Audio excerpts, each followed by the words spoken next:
नमस्कार. आजची सत्य घटना घडलेली आहे पुण्यामध्ये. पुण्यामध्ये 3 मित्र आहेत. त्यातल्या एकाचं नाव आहे अमन, वय वर्ष 17, प्रथमेश वय वर्ष 19 आणि बालाजी त्याचंही वय आहे 19. आता हे एकमेकांचे घट्ट मित्र आहेत. एकमेकांसोबत खेळलेले आहेत. एकमेकांसोबत पार्टी करणारे आहेत आणि दंगामस्ती करणारे आहेत आणि थोडेसे गुंड प्रवृत्तीचे हे तिन्ही मुलं आहेत. आता गुंड प्रवृत्तीचे काय आहेत तर घराच्या बाहेर पडल्यानंतर काय करतात हे त्या घरच्या कुटुंबांना कळत नसतं, घरच्या आईवडिलांना कळत नसतं. बाहेर जाऊन पोरं दंगामस्ती करतात, सिगरेट फुकतात, दारूच्या पार्ट्या करतात आणि काही वेळेला आजूबाजूने जाणाऱ्या मुलींची छेड पण काढतात आणि मग पुढे जाऊन पोलिसांच्या कचाट्यामध्ये देखील सापडत असतात.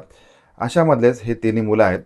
अमन आणि प्रथमेश याचे काही महिन्यांपूर्वी भांडण झालेलं होतं आणि या भांडणामधून अमनच्या भावाने आणि अमनने प्रथमेशवरती कोयत्याने वार केलेले होते. कोयत्याने त्याला जखमी केलेलं होतं. तेव्हापासून अमन या भागातून जाऊन दुसऱ्या भागामध्ये राहत होता, आईवडिलांसोबत राहत होता. ही घटना घडल्यापासून अमन आपल्या मित्रांपासून लांब राहत होता. आपल्या मित्रांचे फोन नंबर त्याने ब्लॉक केलेले होते. त्याच्यामुळे प्रथमेशला आणि बालाजीला आपला मित्र अमन कुठे राहतो हे कळत नव्हतं. दोघेही त्याच्या पाळतीवरती होते. या दोघांमध्ये आता वैर निर्माण झालेलं होतं. अमन आणि त्याच्या भावाने प्रथमेशवरती कोयत्याने वार केल्यामुळे त्यांच्यावरती गुन्हा दाखल झालेला होता. त्याच्यामुळे अमनच्या भावाला जेल झालेली होती. तो सध्या तुरुंगामध्ये आहे. अमन मात्र अल्पवयीन असल्यामुळे त्याची सुटका झालेली होती आणि आता त्याचे दोन्ही मित्र म्हणजे प्रथमेश आणि बालाजी त्याच्यावरती डूक धरून बसलेले होते. अमन आपल्याला कुठे मिळतो यासाठी ते वाट बघत होते, पण अमनचा पत्ता मात्र यांना मिळत नव्हता, कारण त्या अमनने त्यांचा फोन हा ब्लॉक केलेला होता. आणि आता हे दोघे त्याच्या पार्टीवरती असताना इंस्टाग्रामवरून अमनला त्यांनी कॉन्टॅक्ट केलेला आहे.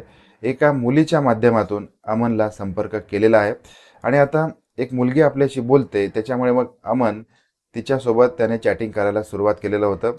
तो तिच्याशी बोलत होता आणि मग काही दिवस अमन आणि त्या मुलीची चॅटिंग झाल्यानंतर मग अमनला विश्वास पटलेला आहे की ही मुलगी आता माझ्यासोबत बोलते, आपली फ्रेंडशिप आता झालेली आहे, असा त्याला विश्वास पटलेला आहे.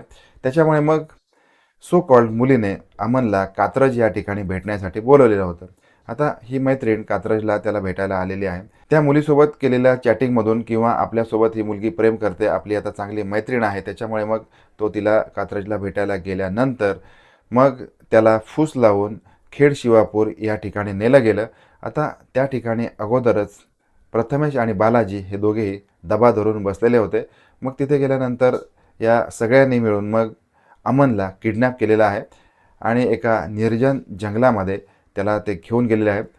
तिथे गेल्यानंतर मग आपल्या मागच्या भांडणाचा, कोयत्याने वार केल्याचा सगळा राग या सगळ्या मंडळींनी अमनवरती काढलेला आहे.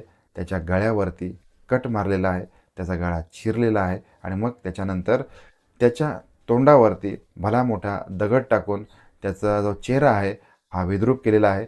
रक्ताच्या चिळकांड्या उडालेल्या होत्या आणि मग एका ठिकाणी खड्डा करून त्याचा मृतदेह या खड्ड्यामध्ये त्याने पुरलेला होता आणि मग तिथून या सगळ्या मंडळींनी बेळगाव या ठिकाणी पोबारा केलेला आहे.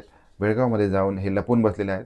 आता अमनच्या आईने दुसऱ्या बाजूला मग पोलिसांना तक्रार दिलेली आहे.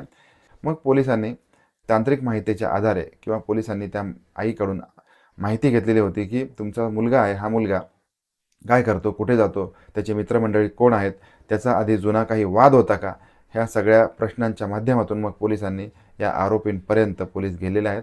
पोलिसांना ही माहिती कळलेली आहे की काही महिन्यांपूर्वी अमनचं आणि त्याच्या मित्रांचं भांडण झालेलं होतं आणि या भांडणातून अमन आणि त्याच्या भावाने या मित्रांवरती कोयत्याने हल्ला केलेला होता आणि मग पोलिसांना इतका जो धागा आहे हा पुरेसा ठरलेला आहे आणि मग पोलिसांनी तातडीने बेळगाव या ठिकाणी जाऊन शिताफीने या सगळ्या दोन्ही मुलांना अटक केलेली आहे. आता हे पोलिसांच्या ताब्यामध्ये आहेत.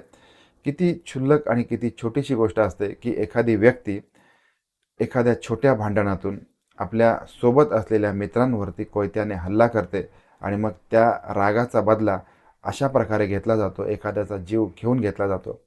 त्यापेक्षा जर का ही जी मुलं असतात, जी 16 ते 18 वर्षाची मुलं असतात, हे तर खरं करिअर करण्याचं वय आहे, काहीतरी नवीन बनण्याचं वय आहे.